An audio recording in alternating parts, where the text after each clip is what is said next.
Ana xolos, Vinicius Junior Real Madrid prezidentiga shart qo'ydi. Asadbek Hakimov kanaliga obuna bo'ling. Hozir tushuntirib o'taman. Real forvardi Vinicius Junior o'zini o'ziga xos futbolchi deb hisoblaydi.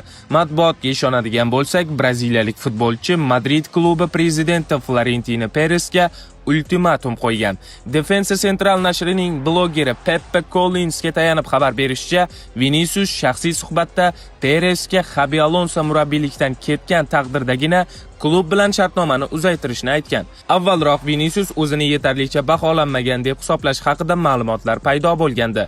Amaldagi shartnoma Viniciusda Real bilan 2027-yilning yozigacha imzolangan.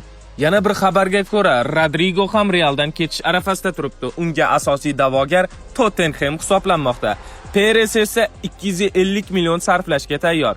Kelasi yozda Declan Rice va Bradley Barkalani sotib olib, jamoani kuchaytirishni rejalashtirmoqda Madrid. Rahbariyat ushbu transferlar uchun allaqachon 250 million yevro ajratgan va Xabi Alonso o'yinchilarni sotib olishga rozilik bergan. Xo'sh, sizningcha Vinicius va Rodrigo Realdan ketishi bu to'g'rimi yoki noto'g'ri? Izohlarda o'z fikringizni yozib qoldiring.